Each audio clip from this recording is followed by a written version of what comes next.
जय Malhar news चॅनलच्या सर्व प्रेक्षकांना सपना चौधरीचा नमस्कार। वटसावित्री पौर्णिमेनिमित्त वडाच्या रोपांचे वाटप व जनजागृती कार्यक्रम उत्साहात संपन्न।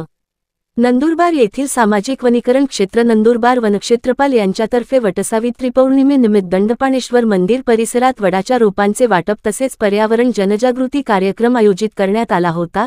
या कार्यक्रमात उपस्थित महिलांना वटवृक्षाचे धार्मिक, सांस्कृतिक व पर्यावरणीय महत्त्व समजावून सांगण्यात आले। वटवृक्ष दीर्घायुष्य, पर्यावरण संतुलन, जैवविविधतेचे संवर्धन तसेच भावी पिढ्यांसाठी हरित वारसा जपण्यात महत्त्वाची भूमिका बजावतो, अशी माहिती देण्यात आली। प्रत्येक महिलेने किमान एक वडाचे रोप लावून त्याचे संगोपन करण्याचे आवाहन करण्यात आले। यावेळी उपस्थित महिलांना वडाची रोपे वाटप करण्यात आली।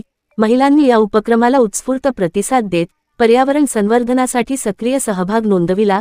सामाजिक वनीकरण विभागामार्फत राबविण्यात आलेल्या या उपक्रमामुळे पर्यावरण संरक्षणाबाबत जनजागृती होऊन वृक्षलागवडीस चालना मिळणार असल्याचा विश्वास व्यक्त करण्यात आला।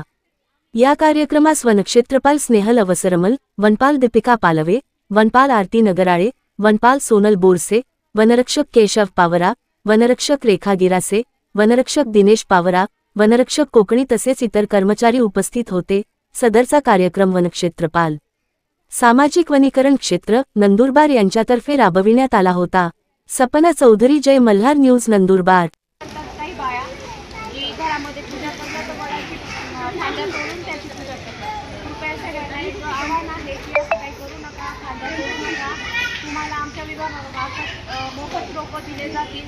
तुम्ही फांद्यांची पूजा न करता जर रोपांची पूजा करून जर ते वृक्षाची लागवड केली तर नक्कीच तुमचा जो उपवास आहे तो साध्य होणार आहे। हा एक छोटासा मेसेज आम्ही आमच्या विभागामार्फत तुम्हाला देतोय आणि तो तुम्ही आत्मसात करणार अशी मी आमच्या विभागामार्फत अपेक्षा व्यक्त करते। तर आपल्याला रोपं पाहिजे असतील त्यांना आम्ही मोफत रोपं वाटप करणार आहे। तर कृपया